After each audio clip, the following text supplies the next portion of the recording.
Kitab Keluaran pasal 18. Kedengaranlah kepada Yitro, imam di Midian, mertua Musa, segala yang dilakukan Allah kepada Musa dan kepada Israel umatnya, yakni bahwa Tuhan telah membawa orang Israel keluar dari Mesir. Lalu Yitro, mertua Musa, membawa serta Zipora, istri Musa, yang dahulu disuruh Musa pulang, dan kedua anak laki-laki Zipora, yang seorang bernama Gersom, sebab kata Musa, "Aku telah menjadi seorang pendatang di negeri asing."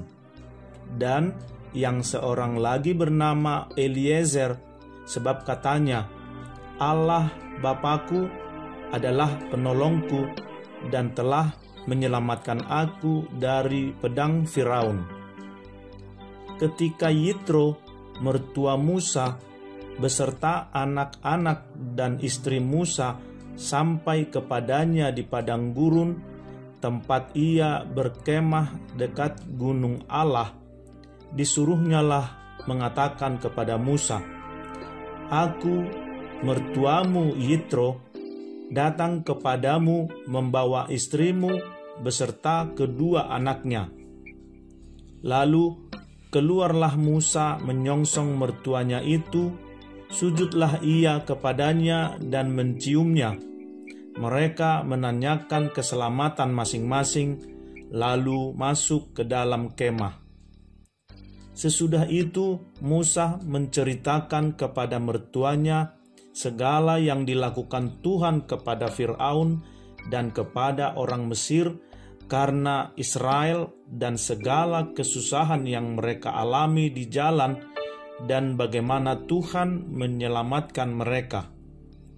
Bersukacitalah Yitro tentang segala kebaikan yang dilakukan Tuhan kepada orang Israel, bahwa ia telah menyelamatkan mereka dari tangan orang Mesir. Lalu kata Yitro, "Terpujilah Tuhan yang telah menyelamatkan kamu dari tangan orang Mesir dan dari tangan Firaun. Sekarang aku tahu bahwa Tuhan lebih besar dari segala Allah, sebab ia telah menyelamatkan bangsa ini dari tangan orang Mesir, karena mereka orang-orang ini telah bertindak angkuh terhadap mereka." Dan Yitro, mertua Musa, mempersembahkan korban bakaran dan beberapa korban sembelihan bagi Allah. Lalu Harun dan semua tua-tua Israel datang untuk makan bersama-sama dengan mertua Musa di hadapan Allah. Keesokan harinya, duduklah Musa mengadili di antara bangsa itu. Dan bangsa itu berdiri di depan Musa dari pagi sampai petang.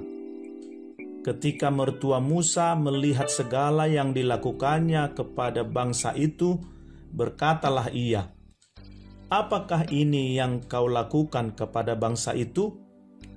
Mengapakah engkau seorang diri saja yang duduk, sedang seluruh bangsa itu berdiri di depanmu dari pagi sampai petang?" Kata Musa kepada mertuanya itu, "Sebab bangsa ini datang kepadaku untuk menanyakan petunjuk Allah. Apabila ada perkara di antara mereka, maka mereka datang kepadaku, dan aku mengadili antara yang seorang dan yang lain.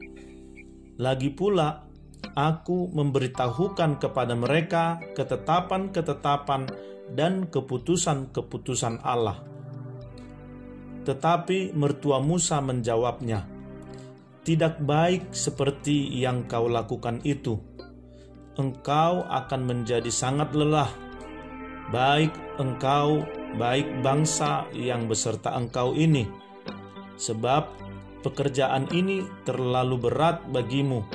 Takkan sanggup engkau melakukannya seorang diri saja. Jadi sekarang dengarkanlah perkataanku.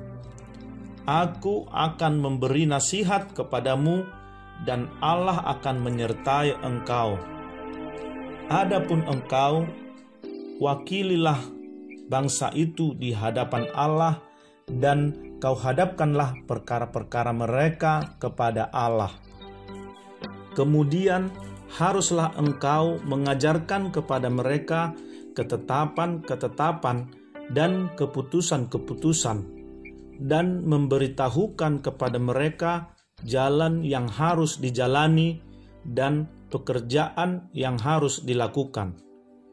Di samping itu, kau carilah dari seluruh bangsa itu orang-orang yang cakap dan takut akan Allah, orang-orang yang dapat dipercaya, dan yang benci kepada pengejaran suap. Tempatkanlah mereka di antara bangsa itu menjadi pemimpin 1.000 orang, pemimpin 100 orang, pemimpin 50 orang, dan pemimpin 10 orang.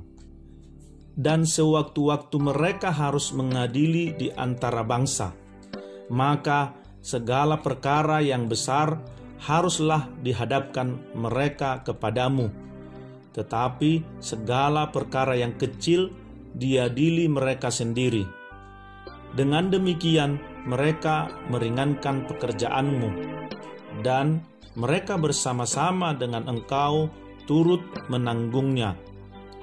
Jika engkau berbuat demikian dan Allah memerintahkan hal itu kepadamu, maka engkau akan sanggup menahannya, dan seluruh bangsa ini akan pulang dengan puas senang ke tempatnya.